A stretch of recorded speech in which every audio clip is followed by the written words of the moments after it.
आज ही डाउनलोड करें Skymet mobile app, पूछे मौसम का हाल अपनी पसंदीदा भाषा में और रहे बाकियों से एक कदम आगे। नमस्ते, मेरा नाम महेश फलावत है। आप सभी का स्वागत है स्काईमेट वेदर के वेदर बुलेटिन में। आज 16 मार्च हो गई है। अगले 3-4 दिनों के दौरान किस तरह का मौसम रहेगा इसके बारे में बात करेंगे। ये तो आपने देखा होगा कि पिछले 2-3 दिनों से कुछ वेदर एक्टिविटी हुई है भारत के उत्तर भागों में और पूर्वी और उत्तर पूर्वी भागों में बहुत हल्की जो बारिश हुई है वो कुछ इलाकों में देखने को मिली है। राजस्थान, पंजाब, हरियाणा, दिल्ली, उत्तर प्रदेश के साथ साथ पहाड़ों पर बहुत अच्छा वेदर हुआ है और ये जो स्नोफॉल है काफी अच्छा था इस बार का भी। और आज भी ऐसा लग रहा है कि पहाड़ों पर स्नोफॉल जारी रहेगा। वेस्टर्न डिस्टर्बेंस मूव कर रहा है लेकिन इसका असर अगले 24 घंटों तक यहाँ पर जारी रहने की संभावना दिखाई दे रही है। अब क्या होगा कि टेम्परेचर अगले 2-3 दिनों तक तो गिरेंगी, क्योंकि जैसे ही वेस्टर्न डिस्टर्बेंस आगे निकलता है तो जो हवाएं हैं वो सीधा उत्तर से बहना शुरू हो जाती है। और जब उत्तर से हवा बहती है तो आपको मालूम है कि यहाँ पर जो पहाड़ों पर स्नोफॉल हो चुका होता है, यहाँ से जो सर्द हवाएं आती है वो मध्य भारत और कभी कभी महाराष्ट्र, तेलंगाना और आंध्र प्रदेश तक का तापमान गिरा देती है, जैसे पिछले कुछ दिनों में हमने देखा था। लेकिन ये जो गिरावट है वो 1-2 दिनों की ही रहेगी, यानी कुछ रिलीफ मिलेगा जो भीषण गर्मी का प्रकोप है। उसके बाद फिर से ये जो गर्मी है वो अपना रूप दिखाना शुरू कर देगी। हीट वेव वगैरह कई इलाकों में आ सकती है। तो इस बार ऐसा लग रहा है कि मार्च पहले कई सालों की तुलना में इस बार भी गर्म रहेगा, यानी कि गर्मी इस बार ज्यादा परेशान करेगी। सर्दी आपको मालूम ही है कि सर्दी बहुत ज्यादा कड़ाके की नहीं पड़ी है, तो उसका ये जो आगे असर है वो क्या रहेगा देखते हैं। तो ये वेस्टर्न डिस्टर्बेंस अब क्या है कि यहाँ पर आगे बनना शुरू हो जाएगा। यहाँ पर आप समझिए कि इधर आ गया वेस्टर्न डिस्टर्बेंस, यहाँ से हटके तो हवाएं जो है वो इस तरह से चलना शुरू हो जाएंगी। और ये जो साइक्लोनिक सर्कुलेशन है बांग्लादेश के ऊपर, ये और ऊपर चला जाएगा तो पूर्वोत्तर राज्यों में बारिश की गतिविधियां बढ़ जाएंगी।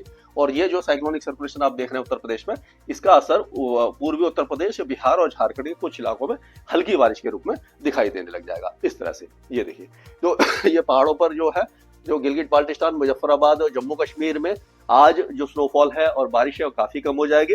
अब ये वेदर सिस्टम आगे की तरफ बढ़ेगा तो क्या होगा कि लद्दाख और जम्मू कश्मीर के कुछ इलाकों के साथ साथ हिमाचल और उत्तराखंड में स्नोफॉल और बारिश जारी रहेगी और उसके बाद मौसम साफ होने लग जाएगा। अब ऐसा लग रहा है कि ये जो पूर्वी भारत है यहाँ पर बारिश पड़ेगी, पूर्वोत्तर राज्यों में काफी अच्छी बारिश होगी। दक्षिण भारत में केरल वगैरह में छुटपुट बौछारें पड़ सकती हैं।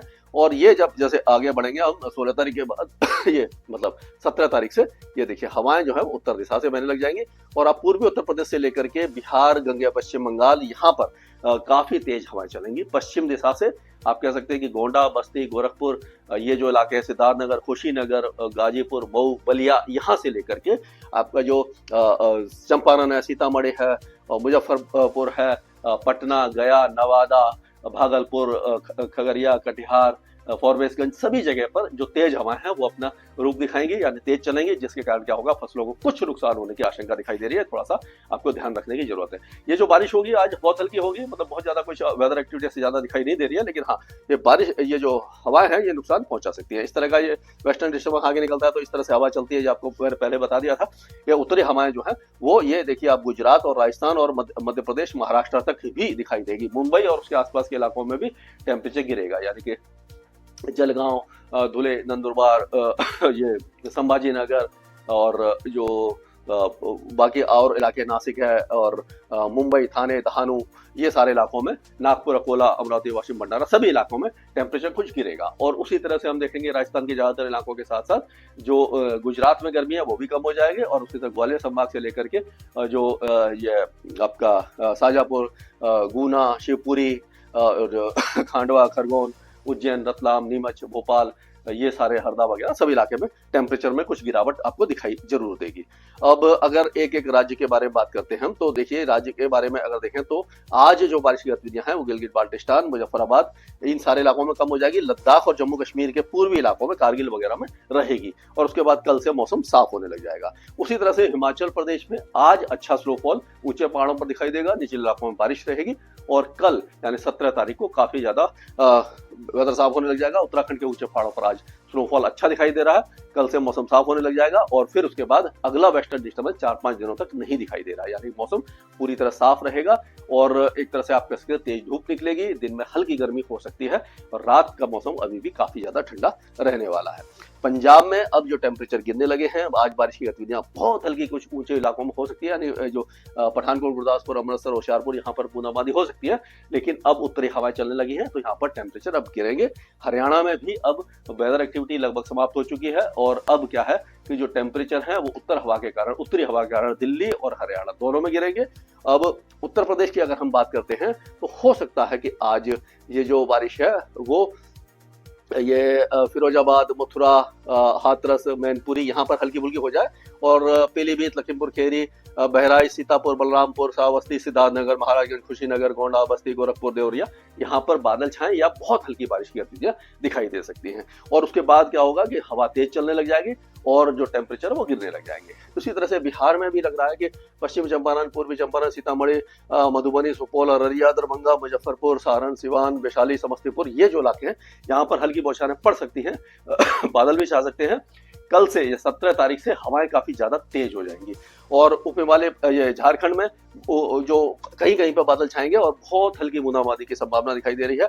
उप हिमालय पश्चिम बंगाल में दार्जिलिंग, कालिम्पोंग, जलपाईगुड़ी, अलीपुरद्वार, कूच बिहार, उत्तर दिनाजपुर, दक्षिण दिनाजपुर, मालदा, ये जो इलाके हैं ये बारिश देख सकते हैं और इसके बाद यहाँ पर बहुत तेज हवाएं चलेंगी। लेकिन जो दक्षिणी जो इलाके हैं पश्चिम बंगाल के वो लगभग सूखे रहेंगे। मेघालय, अरुणाचल प्रदेश, असम, मणिपुर, ये जो इलाके हैं यहाँ पर बारिश की संभावना अच्छी दिखाई दे रही है अगले 2 दिनों के दौरान। बाकी इलाकों में ज्यादा वेदर एक्टिविटी नहीं है। अब राजस्थान में वेदर साफ हो जाएगा, उत्तरी हवाएं चलेंगी, अगले 2 दिनों तक टेम्परेचर गिरेंगे, उसके बाद टेम्परेचर फिर से बढ़ने लग जाएंगे। वही हाल मध्य प्रदेश और छत्तीसगढ़ का होगा, अगले 2 दिनों तक टेम्परेचर गिरेंगे, उसके बाद बढ़ेंगे और उड़ीसा में जो टेम्परेचर है वो 2 दिन बाद गिरेंगे, लेकिन उसके बाद जो आप कह सकते हैं 17-18 तारीख से गिरेंगे, उसके बाद फिर से बढ़ने लग जाएंगे, यानी कि थोड़ा 1 या 2 दिनों का ड्रॉप है। और गुजरात में आज और कल टेम्परेचर में गिरावट रहेगी, 3 से 4 डिग्री टेम्परेचर गिरेंगे, ठंडी हवाएं चलेंगी, लेकिन उसके बाद गर्मी फिर से आ जाएगी। और वही हाल महाराष्ट्र का होने वाला है। आपका जो नंदुरबार, धुले, जलगांव, नासिक, संभाजी नगर और जो अहमदनगर, ये जितने भी इलाके हैं ये सारे, पालगढ़ वगैरह, पुणे, सतारा, बुलढाना, अकोला, अमरावती, वाशिम, हिंगोली, परभनी, यहाँ पर टेम्परेचर में कुछ गिरावट दिखाई देगी, लेकिन मौसम साफ रहेगा। आंध्र प्रदेश गर्म रहेगा, साफ रहेगा और तेलंगाना भी गर्म और साफ रहेगा। कर्नाटक में कोई वेदर एक्टिविटी नहीं है, तमिलनाडु में भी वेदर एक्टिविटी नहीं है, तमिलनाडु में नहीं है, केरल में हल्की वेदर एक्टिविटी हो सकती है। अंडमान और निकोबार द्वीपों के दक्षिणी द्वीपों में हल्की बारिश की संभावना हमें नजर आ रही है। तो हम कह सकते हैं कि गर्मी अब आने लग जाएगी और काफी ज्यादा गर्म दिन होने लग जाएंगे। स्काईमेट वेदर में अभी के लिए मौसम से जुड़ी सटीक जानकारी और खबरों के लिए हमारे YouTube चैनल को सब्सक्राइब करें और बेल आइकन दबाकर हर खबर पर रखें नजर।